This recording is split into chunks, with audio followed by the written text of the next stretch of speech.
नमस्कार दोस्तों, राधे राधे। मैं नहीं अडिंगवाल नंदनकरण होमस्टे मुक्तेश्वर से। जितने भी आगंतुक सदस्य हैं उन सभी को यहाँ पे पंडित जी इस तरह से स्वागत तिलक लगाते हैं।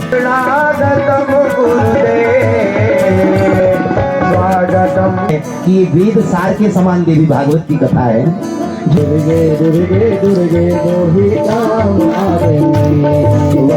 बेटा अंधा हो जाए, लंगड़ा हो जाए, परंतु मूर्ख नहीं होना चाहिए। जगत में चिंता भगवती मैया की, जो तेरे चरणों में आ गए। क्रिया भी शुद्ध होनी चाहिए। अगर क्रिया शुद्ध नहीं होगी तो महाराज वो है पुरुषोत्तम ही भगवान नारायण समस्त देवताओं द्वारा पूजित हो गए।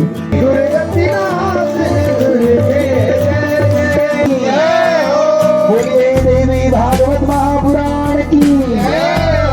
और अब सभी के लिए भंडारे का आयोजन यहाँ पे चल रहा है और सभी भक्त भंडारे का आनंद ले रहे हैं। भंडारे नमस्कार दोस्तों, राधे राधे। मैं नहीं अडिंगवाल नंदनकरण होमस्टे मुक्तेश्वर से आप सभी का हार्दिक स्वागत करता हूँ अपने यूट्यूब चैनल नंदनकरण होमस्टे में। तो आप सभी का हार्दिक स्वागत है हमारे घर में जो भागवत कथा हो रही है इसके चतुर्थ दिवस में। तो आज चतुर्थ दिवस की कथा प्रारंभ होने वाली है। सभी भक्त लगभग आ चुके हैं और व्यास जी पधारने वाले हैं। संगीतज्ञ भी यहाँ पे पहुँच चुके हैं। तो चलिए शुरू करते हैं आज का ब्लॉग। बने रहे हमारे साथ में, पूरी वीडियो को एंजॉय कीजिए एंड तक का। चलिए शुरू करते हैं आज का ब्लॉग।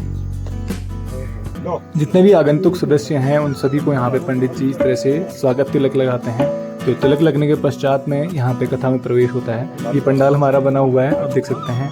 आज ज़्यादा लोग आने की संभावना, इसलिए हमने ज़्यादा यहाँ पे व्यवस्था की है सीटिंग की। तो इस तरह से यहाँ पे हर नए व्यक्ति का तिलक लगा करके सम्मान के साथ में स्वागत किया जा रहा है।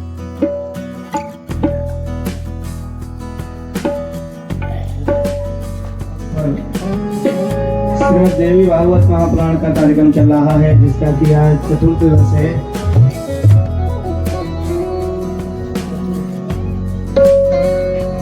कुछ ही समय में कार्यक्रम प्रारंभ होने वाला है। सभी अपने गृह कार्य को विश्राम देते हुए कथा प्रांगण में आकर उपस्थित हों। प्रभु के चरित्रों को सुने, प्रभु की महिमा का गुणानुवाद करते हुए अपने इस मानव जीवन को सफल एवं धन्य बनाएं।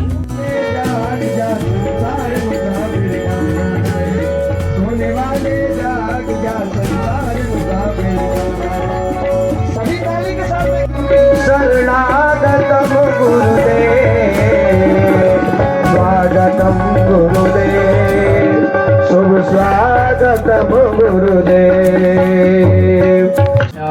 पादयो वाद्यं समर्पयामि, हस्तयोः अर्घ्यं समर्पयामि, सर्वोपचारार्थे गन्धाक्षत पुष्पाणि समर्पयामि। श्री सरस्वत्यै नमः। हिरण्यदक्षिणां समर्पयामि। हिरण्यगर्भः समवर्तदाग्रे भूतसजातः पतिरेकासीत् सदाधार पृथिवीं द्यामुदे मार्गस्मै हविषवम्। चतुर्वदनो ब्रह्मा द्विबाहु प्रहरो हरिः अभाललोचनः शम्भुर् भगवान् वादरायणः। नारायण पावन पुराण की आरती, जग पावन पुराण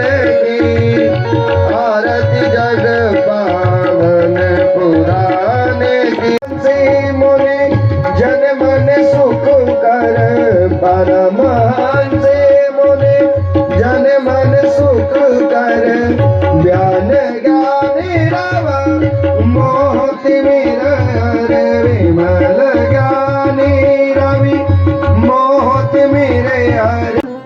आप सभी का मैं आज की चतुर्थ दिवस की मंगलमय कथा में हार्दिक आत्मीय अभिनंदन करता हूँ। तो भागवत जी की कथा है। ये माता भगवती का जो चरित्र है ये क्या है? ये गंगा के समान कहा गया है। कैसा कहा गया है? गंगा के समान। माताओं, महाराज गंगा में ले बार बार जब ये नहाना पड़ो तब जब हम लोग पवित्र होनो। यदि ये सोचो कि भैया जिंदगी भरा जो पाप छन वो सब एक बार जब हम गंगा में स्नान कर लेनु तो वो सब दूर है जल तो यश नहीं हो। एक बार में गंगा ले पाप के दूर नहीं कर सके। महाराज बार बार गंगा नदी में जबेर हमू के स्नान करना पड़ू तब जबेर गंगा हमू के पवित्र करूं। पर महाराज ये जो जगदम्बा कथा जो एक बार ले यदि व्यक्ति अगर श्रवण कर लियो, यो भागवत रूपी गंगा में एक बार ले जब व्यक्ति स्नान कर लियो तो सोच लियो कि वी संपूर्ण जीवन पवित्र है। पुण्यम भागवतम विद्धि वेद सारम स्वभावहम, जिसको कहा गया है कि ये वेद सार के समान देवी भागवत की कथा है, जिसको माता जगदम्बा ने स्वयं अपने मुख से गाकर के प्रकट किया है।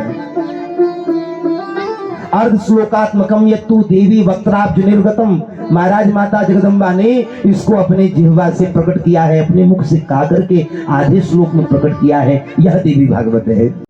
भज अम्बे अम्बे अम्बे वही काम आवेंगी, अम्बे अम्बे अम्बे वही काम आवेंगी। भज दुर्गे दुर्गे दुर्गे वही काम आवेंगी, भज दुर्गे दुर्गे दुर्गे वही काम आवेंगी, वही काम आवेंगी, वही काम आवेंगी, वही काम आवेंगे। भज दुर्गे दुर्गे दुर्गे वही काम आवेंगे, भज दुर्गे दुर्गे दुर्गे वही काम आवेंगे। सब लोग मीठी मीठी तालियां बजाते हुए हरि बोल।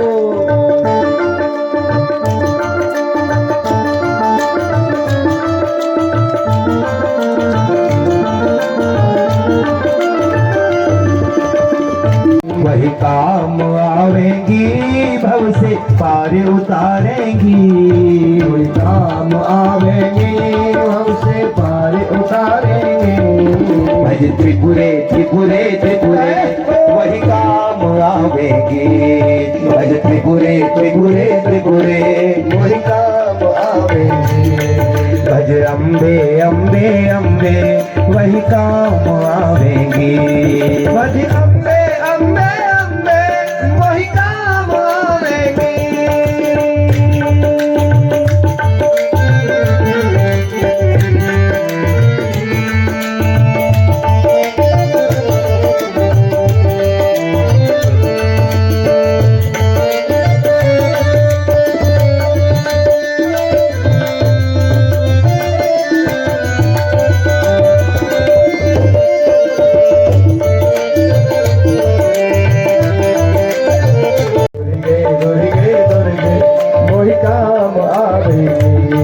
वही काम आवेंगी, शत्रु पर विजय करावेंगी, वही काम आवेंगी, शत्रु पर विजय करावेंगी, वही काम आवेंगी, शत्रु पर विजय करावेंगी।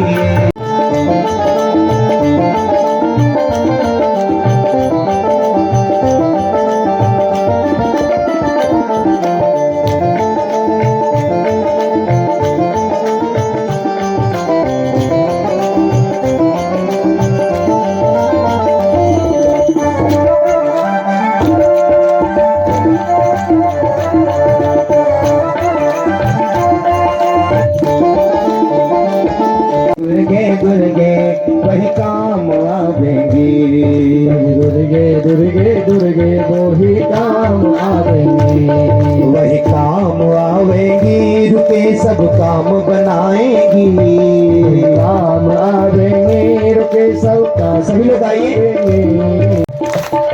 वही काम आवेंगी, रुके सब काम बनावेंगी,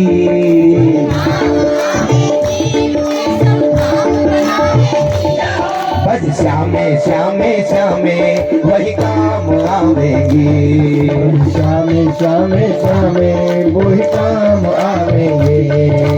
दुर्गे दुर्गे दुर्गे वही काम आवेंगे, भज अम्बे अम्बे अम्बे वही काम आवेंगे, अम्बे अम्बे अम्बे वही काम आवेंगे। राजा जन्मेजय कहने लगे, हे वेद व्यास जी महाराज, वो सत्यव्रत द्विज श्रेष्ठ जो ब्राह्मण था वो कौन था और किस देश में पैदा हुआ था? और कहते हैं उसके विषय में विस्तार पूर्वक मुझे कथा सुनाइए। तब वेद व्यास जी महाराज कहते हैं, सुनो राजन प्रवक्ष्यामि कथां पौराणिकीं शुभां। व्यास जी महाराज कहते हैं, राजन अब आप पवित्र पौराणिक कथा को सुनिए। मैंने जो पूर्व काल में विद्वान महात्माओं के संयोग से सुना था। हे कुरुश्रेष्ठ, हे राजा जन्मेजय, एक बार मैं तीर्थों का दर्शन करने के लिए, तीर्थों में भ्रमण करने के लिए नैमिषारण्य तीर्थ में गया हुआ था और वहां पर उस समय संत समाज में कथा सत्संग चल रहा था और उस सत्संग सभा में महर्षि जमदग्नि जो हैं, जमदग्नि महामुनि, उन्होंने प्रश्न किया था और उन्होंने प्रश्न किया था महात्माओं से, हे तपस्वियों, हे महात्माओं, मेरे मन में एक शंका थी कि ब्रह्मा विष्णु महेश इंद्र, ये जो दुग्ध अप्तचन महाराज, इन समस्त देवतान में सबो हमें जल्दी प्रसन्न होने को छू। समस्त जो देवता छन उनमें जो सबो हमें पहले जो प्रसन्न हो वो को देवता छू। तब यह सब प्रश्न सुनबे एक लोमस नामक महात्मा छी। तो लोमस नामक ऋषि जो छन वो कौन हैगी कि भैया अगर समस्त मनोकामना के पूर्ति करण छो, समस्त मनोकामना के पूर्ण करण छो, तो एकमात्र जो आराधन करनी योग्य छो वो माता भगवती छो। आदि स्वरूपा छो, सर्वगामिनी छो और समस्त जीवन कल्याण करने वाली छो। और वही भगवती मात्र, केवल मात्र जो है भगवती नाम का उच्चारण करने से, स्मरण करने से वो वरदान देने के लिए प्रस्तुत हो जाती हैं। उनके नाम अक्षर का उच्चारण मात्र से एक ब्राह्मण ने सिद्धि प्राप्त कर ली थी। उसका वृतांत मैं तुम्हें बताता हूँ। देवों की जननी आदि शक्ति, जो जग माता कहलाती है, श्रद्धा से जो सुमिरन करता, मां वरदान देने आती है। तो कह रहे हैं कौशले सुदृढ़ कश्चिद देवदत्तेति विश्रुतः अनपत्यश्चकारेष्टिं पुत्राय विधिपूर्वकम्। हे महात्माओं, हे मुनि श्रेष्ठों, कौशल देश में एक देवदत्त नाम का विद्वान ब्राह्मण निवास करता था और अनपत्यम अकारिष्टि, उसकी कोई संतान नहीं थी, इसलिए अकारिष्टि मतलब पुत्रिष्टि यज्ञ उसने किया और पुत्र प्राप्ति के लिए पुत्रिष्टि यज्ञ किया। तमसा नदी के तट पर उसने पहुंच करके सुंदर यज्ञ मंडप बनाया, मुनिवर सुहोत्र को ब्रह्मा बनाया, याज्ञवल्क्य जी को अध्वर्यु बनाया, बृहस्पति जी को होता बनाया, पैल मुनि को प्रस्तुता बनाया, गोविल मुनि को उद्गाता बनाया। अब देखिए महाराज, जब हम कोई यज्ञ करते हैं उसमें 16 प्रकार की ऋतुजों का वर्ण करना चाहिए। आज तो धीरे धीरे सब हम लोग परंपराओं को भूलते जा रहे हैं। अब तो मात्र ब्राह्मण उपस्थित हो जाएं वही बहुत है। तो पहले से जो बड़े बड़े याग होते थे, यज्ञ होते थे, तो उसमें 16 प्रकार के ऋतुजों का वर्ण किया जाता था, जिसमें मुख्य रूप से जो है 6 ऋत्विज कहे गए हैं, जिनमें एक है ब्रह्मा। जो यज्ञ का ब्रह्मा होता है, तो कहते हैं ब्रह्मा कौन होता है? जिसको चारों वेदों का ज्ञान होता है, उसको ब्रह्मा बनाया जाता है, जो हमारे यज्ञ को भली भांति करता है। उसके बाद में याज्ञवल्क्य जी हैं, जिनको अध्वर्यु बनाया है। तो यह जो अध्वर्यु है, ये शुरू से लेकर के आखिरी तक का सारा कर्म कराने वाले हैं। इनको विशेष रूप से जो जाना जाता है, यजुर्वेद का पाठ करने के लिए अध्वर्यु को बुलाया जाता है। ये यजुर्वेद का पाठ करते हैं यज्ञ में। उसके बाद में होता, प्रस्तोता और उद्गाता, ये जो है कहते हैं होता जो होते हैं वो ऋग्वेद का पाठ करने वाले ब्राह्मण होते हैं, और प्रस्तोता, उद्गाता और ये जो होते हैं ब्राह्मण, ये सामवेद का पाठ करने वाले होते हैं। तो गोविल मुनि को उद्गाता बनाया, सामवेद का पाठ करने वाला। अब गोविल मुनि थोड़ा सा बुजुर्ग थे, बूढ़े हो गए थे। अब जब व्यक्ति बूढ़ा होता है तो स्वाभाविक है दांत वगैरह टूट जाते हैं। तो जब हम दांत वगैरह टूट जाते हैं तो हमारे जो मुख से है स्वर का उच्चारण साफ नहीं हो पाता। तो कहते हैं जैसे ही यज्ञ आरंभ हुआ, देवदत्त स्वयं भी एक ब्राह्मण था, कर्मकांड को जानने वाला था। तो बार बार वो देखने लगा गोविल मुनि जब सामवेद का पाठ करने लगे तो बार बार उनको श्वास ज्यादा लेना पड़ रहा था। तो बार बार श्वास लेने के कारण गोविल मुनि का जो है स्वर भंग हो रहा था। बहुत बार होता है ना, स्वर तो दीर्घ इकार है और हम छोटी इकार बोल रहे हैं, या कहीं पर विसर्ग है, हमको सांस लेने के कारण विसर्ग छोड़ना पड़ जाता है या फिर अनुस्वार छोड़ना पड़ जाता है। तो ऐसे स्वर भंग हो रहा था, क्योंकि जो सामवेद है तो वो गायन के रूप में गाया जाता है। उसमें स्वरों की बड़ी मर्यादा होती है कि इतने स्वर तक इसका उच्चारण है, इतने स्वर तक इसका उच्चारण है। तो इस प्रकार से गोविल मुनि का स्वर भंग हो रहा था। तो देवदत्त को क्रोध आ गया और देवदत्त ने कहा, अरे मुनि श्रेष्ठ, मैं तो तुम्हें विद्वान समझता था, पर तुम तो मूर्ख हो। तुमने मेरे पुत्र प्राप्ति काम्य कर्म में स्वर भंग किया है, ये उचित कार्य नहीं है। कैसे मेरे को मुझे फल की प्राप्ति होगी? ऐसा कहते ही महाराज गोविल मुनि को क्रोध आ गया। और क्रोध आया तो कहते हैं ऐसा क्रोध आया कि इस यज्ञ के फल स्वरूप जो तुम्हारा पुत्र होगा वो मूर्ख होगा, ऐसा श्राप दे दिया। बोला, पुत्र कामेष्टि यज्ञ कर रहे हो ना, तो तुम्हें लगता है कि मेरे स्वर भंग हो जाने से तुम्हें पुत्र प्राप्ति नहीं होगी, तो जाओ मैं तुम्हें श्राप देता हूं, ऐसा पुत्र होगा। पुत्र तो होगा पर मूर्ख होगा, मूर्ख होगा। देवदत्त तो जानता था कि भाई कदाचित आप घर में कुशा का ब्राह्मण बनाकर के अपने हाथ से तर्पण कर लो, अपने हाथ से पूजा कर लो, पर लेकिन मूर्ख ब्राह्मण को कभी घर में न बुलाओ। ऐसा शास्त्रों में कहा जाता है। मूर्ख की पूजा नहीं होती, मूर्ख को मूर्खस्य हृदयम शून्यम, ऐसा आचार्य चाणक्य ने कहा है। मूर्खस्य हृदयम शून्य, मूर्ख का हृदय शून्य होता है। तो अब देवदत्त बड़ा दुखी हो गया और गोविल मुनि के चरणों में गिर पड़ा, क्षमा याचना करने लगा। हे मुनि श्रेष्ठ, मैंने तो सुना है ब्राह्मण बड़े संतोषी होते, उन्हें क्रोध नहीं करना चाहिए, आप मेरे अपराध को क्षमा कर दीजिए। देवदत्त ने अनेक प्रकार से मुनि से प्रार्थना की। महाराज रहीमदास जी कहते हैं, क्षमा बड़न को चाहिए, छोटन को उत्पात। बड़े व्यक्ति को क्या चाहिए? क्षमा। छोटा व्यक्ति तो उत्पात करते रहता है, पर बड़ा व्यक्ति कौन है? जो क्षमा करना जानता है। क्षमा हर कोई नहीं कर सकता महाराज, जिसके अंदर बड़प्पन होता है वही क्षमा कर पाता है। तो कहते हैं देवदत्त की विनती सुनकर के गोविल मुनि का क्रोध शांत हो गया। मुनि श्रेष्ठ कहने लगे, अब तुमने कह तो दिया, तुम्हें वरदान, तुम्हें श्राप भी मैंने दे दिया, अब वो तो नहीं बदल सकता।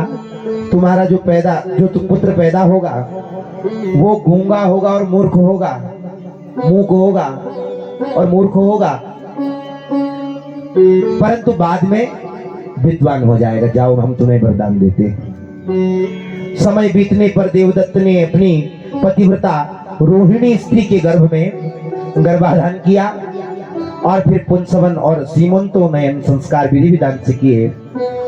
और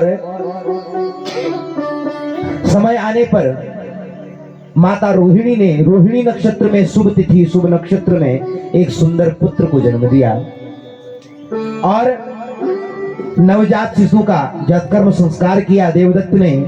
और फिर अपने पुत्र का नाम रखा उतथ्य। क्या नाम रखा? तथ्य। जोर से बोलिए। तथ्य। उतथ्य। उतथ्य अपने पुत्र का नाम रखा।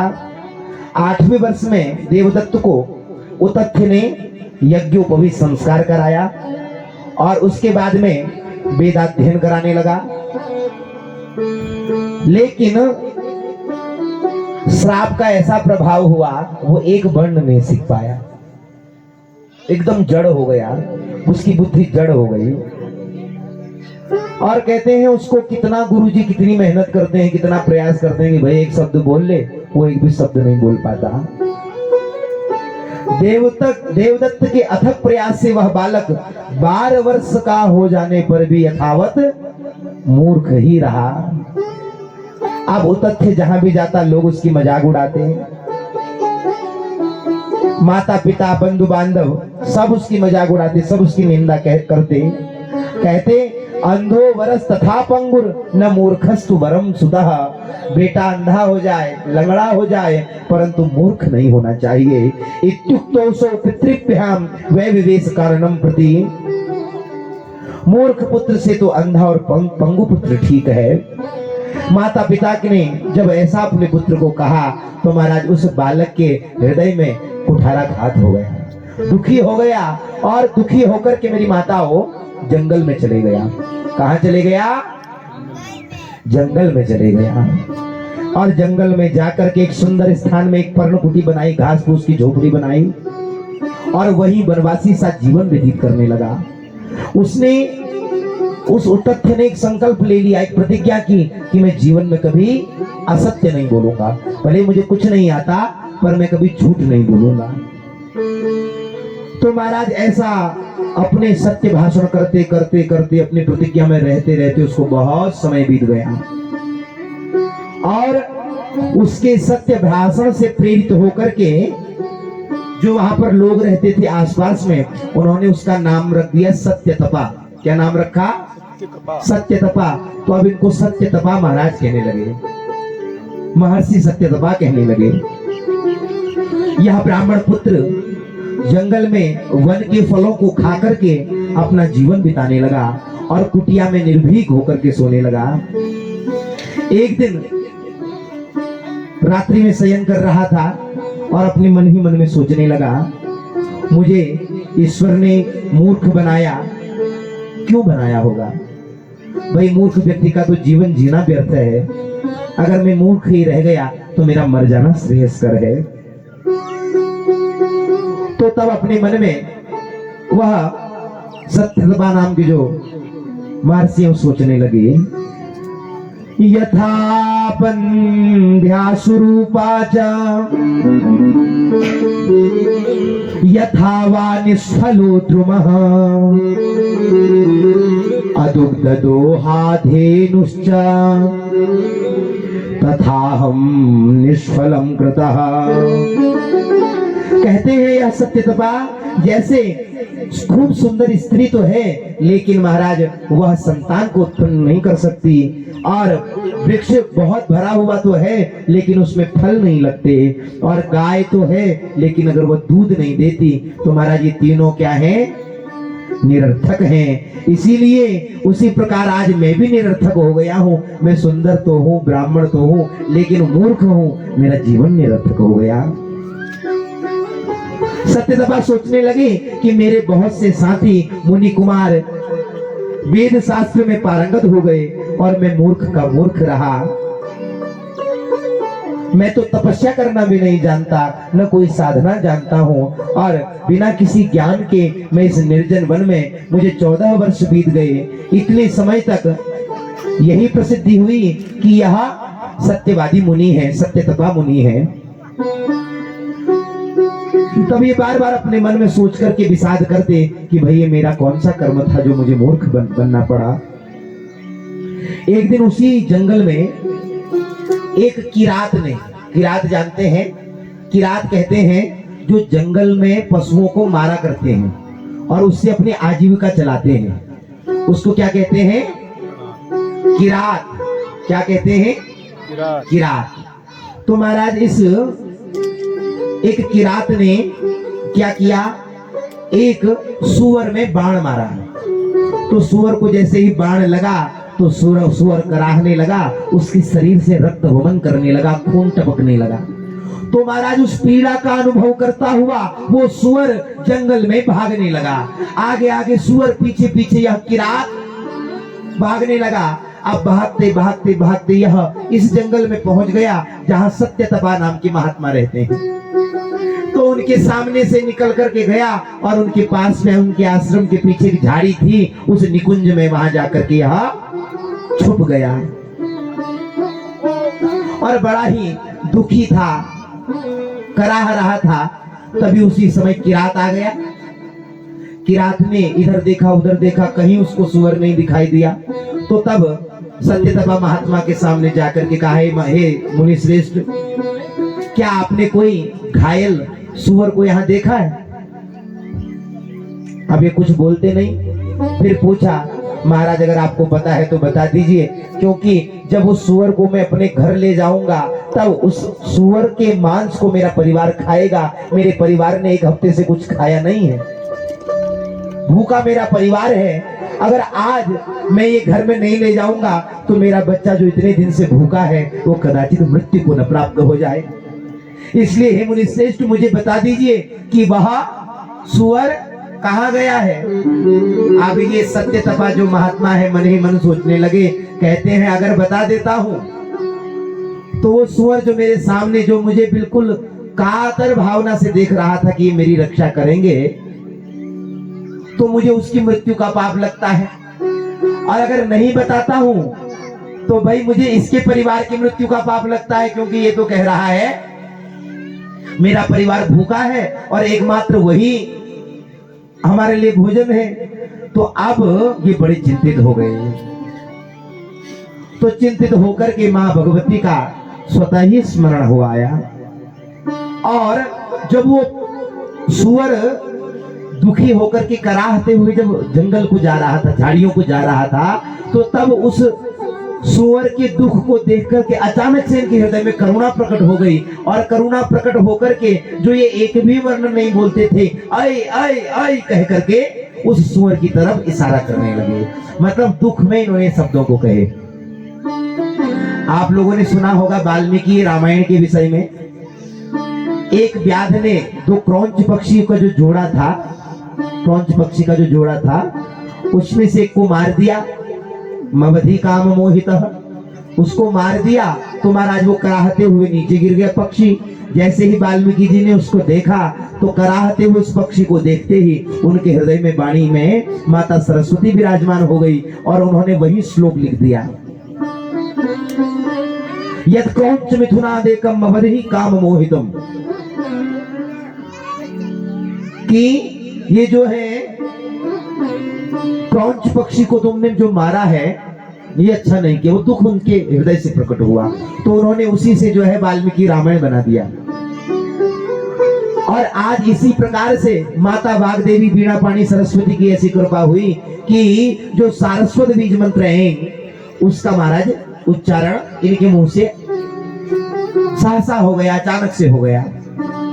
तो वही माता भगवती की कृपा इनके ऊपर हो गई और उसी बीज मंत्र से प्रसन्न होकर के माता भगवती ने इस सत्य व्रत को दुर्लभ विद्या प्रदान। सत्य व्रत के हृदय में सारी विद्याएं प्रस्फुटित हो गई। कहते उसी प्रकार जैसे पूर्व काल में जो दस्यु रूप में, रत्नाकर रूप में वाल्मीकि जी थे, उनको जैसे समस्त शास्त्रों का ज्ञान माता भगवती ने कराया था, इसी प्रकार ये सत्य व्रत को भी सारी विद्याओं का ज्ञान करा दिया।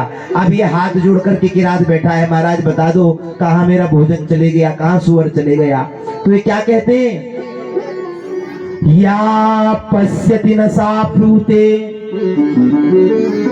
या ब्रूते सा न पश्यति, अहो व्याध स्वकार्यार्थिन किम पृच्छसि पुनः पुनः। कहा, बहुत सुंदर उत्तर दिया। बोला या पश्यति न सा ब्रूते, जो आंखें देखती हैं वो बोलती नहीं है। या पश्यति न सा ब्रूते, जो आंखें देखती हैं वो बोलती नहीं है। और या ब्रूते सा न पश्यति, जो वाणी बोलती है वो देखती नहीं है। तो अरे व्याध, तुम अपने काम में लगे रहो, बार बार क्यों पूछ रहे हो? अरे जिन आंखों ने देखा वो आंखें बोल नहीं सकती, कैसे बताऊं सुअर कहाँ चले गया? और जो वाणी बोल सकती वो देख नहीं सकती, तो कैसे मैं तुम्हें बताऊंगा? महाराज ये भगवती की कृपा हुई, अद्भुत इन्होंने व्यंग लिखा। तो अब सत्यव्रत ब्राह्मण ने सारस्वत बीज मंत्र का विधि पूर्वक जप किया और भगवती माता की इतनी अद्भुत कृपा हुई कि महाराज जो घर वालों ने इन्हें घर से निकाल दिया था वो आश्रम से पुनः घर ले जाने के लिए आए। ये समय समय की बात होती है, ये भगवत कृपा होती है। जिन्होंने पहले सत्यव्रत को त्याग दिया था वो आश्रम से घर लेकर के गए, क्योंकि महाराज समय ऐसा ही होता है, कब समय बदल जाए कोई जानता है? आज हम ऐसे हैं, कल कैसे होंगे कोई जानता है? नहीं जानता, क्योंकि एक दिन कृष्ण को रणछोड़ नाम पढ़ियो, एक दिन कृष्ण को रणछोड़ नाम पढ़ियो और एक दिन कंस को पछाड़ दियो रण में। एक दिन भगवान कृष्ण को रण छोड़ नाम पड़ गया, रण छोड़ करके भागना पड़ा, और एक दिन कंस को पछाड़ दिया रण में, और एक दिन रावण ने 10 दिशा जीत लई। एक दिन रावण ने 10 दिशा जीत लई, एक दिन 10 सिर लौटते फिरे रण में। एक दिन अर्जुन ने महाभारत जीत लियो, एक दिन अर्जुन ने महाभारत जीत लियो, एक दिन भीलन ने लूट लई वन में, एक दिन भीलन ने लूट लई वन में। ऐ नर ज्ञानी तू काहे पे गुमान करे, सूरज की 3 गति होती एक दिन में, सूरज की 3 गति होती एक दिन में। महाराज सूरज की 3 गति होती, जब सुबह निकलता है तो बाल रूप उसका होता है, जब दिन में मध्यस्थ हो जाता है तो जवान हो जाता है, युवा सूर्य हो जाता है, और जब शाम को अस्त होता है उसमें वृद्ध हो जाता है। वह सत्यव्रत ने माता भगवती की यह सुंदर वंदना की, माता भगवती की सुंदर आराधना की, जिनकी कृपा से आज कहते हैं कि सत्यव्रत का जो अज्ञान था वो नष्ट हो गया, और नष्ट होकर के उन्होंने माता भगवती के परम धाम को प्राप्त कर लिया। जगत में चिंता मिटी उन्हीं की जो तेरे चरणों में आ चुके।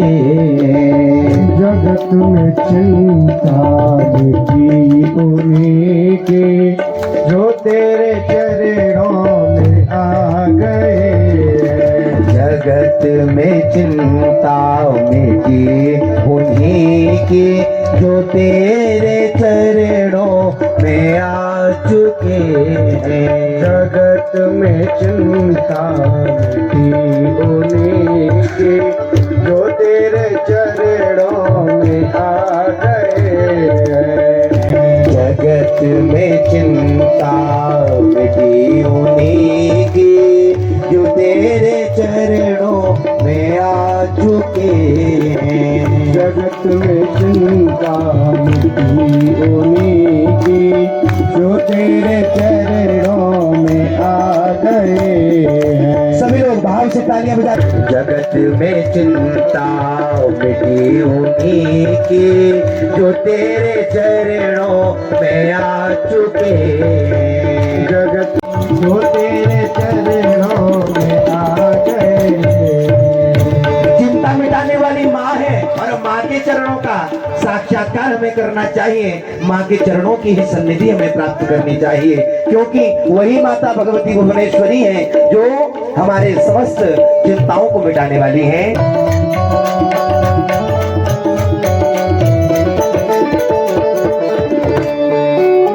किसी ने जग में करी भलाई, जगत में चिंता मिटी उन्हीं की जो तेरे चरणों में आ चुके। जगत में चिंता हरि बोल। जो तेरे चरणों में आ गए। वो तेरे चरणों में आ चुके। जो तेरे चरणों में आ चुके। तो तेरे चरणों में आ चुके। तेरे चरणों में आ चुके। आत्मीय श्रोता बांधवों, सत्यव्रत जी ने माता भगवती भवानी की बड़ी सुंदर वंदना की और सभी मनोरथों को पूर्ण करने वाली माता भगवती ने उनके समस्त मनोरथ परिपूर्ण किए। वेद व्यास जी महाराज कहते, राजा जन्मेजय, मैंने यह महात्म्य नैमिषारण्य के तीर्थ में लोमस ऋषि के श्रीमुख से यह भगवती का सुंदर महात्म्य सुना दिया और मैंने आपको भी यह श्रवण कराया। राजा जन्मेजय कहने लगे, हे स्वामिन, अब आप मुझे माता जगदम्बा के यज्ञों का विधान बताइए, पूजा विधि। मुनियों के लिए सात्विक यज्ञ का विधान है, राजाओं के लिए राजसी यज्ञ का विधान है और राक्षसों के लिए तामसी यज्ञ का विधान है। राक्षसों के लिए कौन से यज्ञ का विधान है? जोर से, अभी भी नहीं आ रही आवाज। तामसी यज्ञ, केवल देखो बच्चे सुन रहे हैं बस। तो तामसी यज्ञ जो है राक्षसों के लिए किया जाता है और सात्विक यज्ञ महात्मा लोग करते हैं, राजा लोग राजसी यज्ञ करते हैं। और कहते हैं ज्ञानियों के लिए निर्गुण यज्ञ कहा गया है और वैराग्य युक्त लोगों के लिए ज्ञानमय यज्ञ श्रेष्ठ कहा गया है। सात्विक यज्ञ किसे कहते हैं? जिस यज्ञ में देश, काल, द्रव्य, मंत्र, ब्राह्मण और श्रद्धा ये सब सात्विक हो। केवल एक यजमान के सात्विक होने से नहीं होगा या केवल एक ब्राह्मण के सात्विक होने से नहीं होगा। यज्ञ सात्विक यज्ञ तभी हो सकता है जब देश, काल, द्रव्य, उसमें उपयोग में लाने वाला जो द्रव्य है और उसमें उपयोग में लाने वाले जो मंत्र हैं और जो ब्राह्मण हैं और जो हमारी श्रद्धा है, महाराज ये जब सब सात्विकी होंगी तब क्या होगा? सात्विक यज्ञ होगा। तो सबसे पहले द्रव्य शुद्धि, जहां से धन आ रहा है वो धन शुद्ध होना चाहिए। उसके बाद में क्रिया शुद्धि, हम जो कार्य कर रहे हैं वो कार्य की शुद्धता होनी चाहिए, क्रिया भी शुद्ध होनी चाहिए। अगर क्रिया शुद्ध नहीं होगी तो महाराज वह यज्ञ भी सात्विक नहीं हो पाएगा। इसलिए जो पूजा का जो क्रिया है कि भाई जैसे पूजा करनी चाहिए, ये नहीं कि जैसे मन मर्जी। अब आजकल का तो समय हो गया है, अब कह भी क्या सकते हैं, सब स्वास्थ्य सभी का ऐसा है। आजकल भगवान नीचे बैठे रहते हैं, हम ऊपर बैठ करके हमको भगवान की पूजा करनी पड़ती है। कुछ कहो तो कहते हैं महाराज हम जमीन पर बैठ ही नहीं पाते।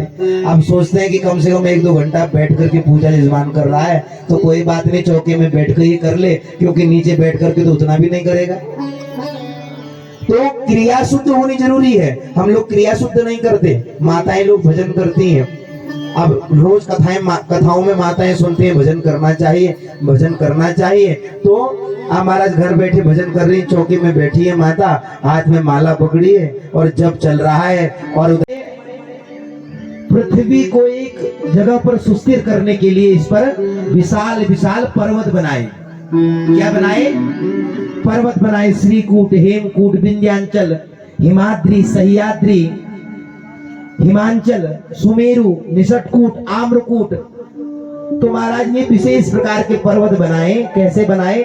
जैसे हम किसी लकड़ी के कोई टुकड़े को कहीं पर चिपकाने के लिए उसमें कील ठोकते हैं ना, ऐसे ही पृथ्वी के चारों तरफ जो है ये पर्वत स्थापित किए गए, मानो किसी ने उस पर पर्वतों की कीलें लगाई हुई हैं। पत्थरों को इसीलिए महीधर नाम दिया गया उन पर्वतों को। तो कहते हैं उसी के बाद ब्रह्मा जी ने सृष्टि का निर्माण करना प्रारंभ किया। आकाशवाणी होकर के आकाशवाणी ने क्या कहा? विष्णु त्वं भव देवानाम हरे श्रेष्ठतमः सदा मान्यश्च पूजनीयश्च समर्थश्च सुरेष्वपि। हे हरे, हे विष्णु, आप समस्त देवताओं में श्रेष्ठतम होंगे, सभी देवगणों में आप मान्य होंगे, पूज्य होंगे और सामर्थ्यशाली होंगे। हे विष्णु, पृथ्वी पर सभी मानव आपकी भक्ति से युक्त होंगे और आप सभी को वरदान देने वाले होंगे और आप सभी देवताओं को वांछित फल प्रदान करने वाले होंगे। दुर्गति नाशिनी दुर्गे जय जय, दुर्गति नाशिनी दुर्गे जय, दुर्गति नाशिनी दुर्गे जय जय। उमा रमा ब्रह्माणी जय जय, उमा रमा ब्रह्माणी जय जय, उमा रमा ब्रह्माणी जय जय।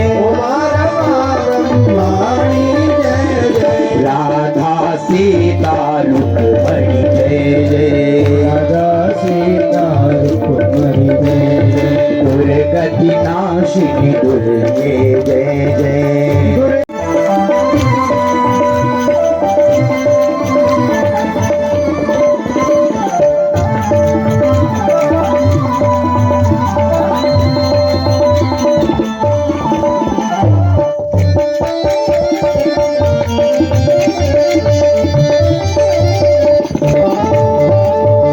दुर्गति नाशिनी दुर्गे जय जय। जय काल विनाशिनी काली जय जय। बोलिए जगदम्बिका माता की, बोलिए देवी भागवत महापुराण की। ओम नमः पार्वती पतये, हर हर हर महादेव। सपोत महारानी मैंने शीश नवाऊं, ओ दुर्गे मां महारानी मैं आरती तेरी गाऊं, ओ अम्बे मात भवानी। आरती समापन होने के पश्चात में ये जो आरती की थाल है सभी भक्तों तक ले जाई जा रही है। ताऊ जी इसको लेकर के जा रहे हैं और सभी भक्त उसका आशीर्वाद थाल से ले रहे हैं, आरती की थाल से।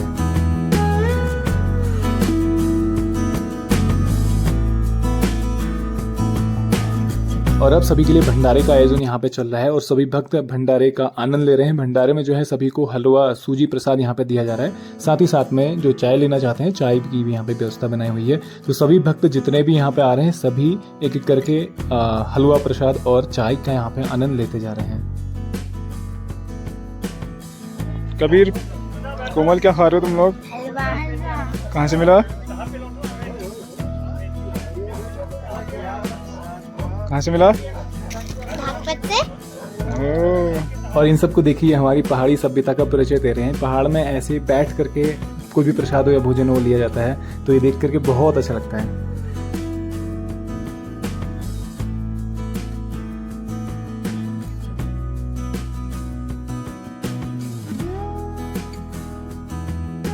तो फाइनली हमारी चतुर्थ दिवस की कथा का समापन यहाँ पे हो चुका है और सभी भक्त जो है प्रसाद लेकर के घर अपने वापस जा चुके हैं। इसके बाद अभी कीर्तन होगा, तो कीर्तन का भी अभी आनंद लेंगे।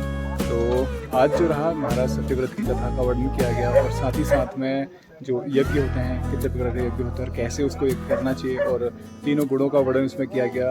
तो कौन कौन से गुण हैं और कौन कौन से गुण में हम उससे ऊपर कैसे उठ सकते हैं, तो ये सारी चीज़ें हमें बताई गई और बहुत ही आनंददायक कथा आज रही। तो कल भी इसी तरह से कथा रहेगी। तो आप सभी से रिक्वेस्ट है कल आइए और भरपूर ज़्यादा से ज़्यादा मात्रा में आइए ताकि ज़्यादा से ज़्यादा आपकी कथा का आनंद ले सकें। तो उम्मीद है आपको ये ब्लॉग पसंद आया होगा। ब्लॉग पसंद आए प्लीज़ इसको लाइक कीजिए, शेयर कीजिए और कमेंट कीजिए। और यदि आप चैनल में नए हैं तो प्लीज़ चैनल को सब्सक्राइब कीजिए और बेल आइकन प्रेस कीजिए। बेल आइकन प्रेस करना मत भूलिए, बेल आइकन प्रेस कीजिए ताकि कोई भी हमारा नया ब्लॉग पब्लिश होता है तो नोटिफिकेशन के माध्यम से आपको मिल जाएगा। तो हमेशा से हमारे साथ ऐसे बने रहने के लिए आपका बहुत बहुत धन्यवाद। मिलते हैं नए ब्लॉग में, तब तक के लिए राधे राधे।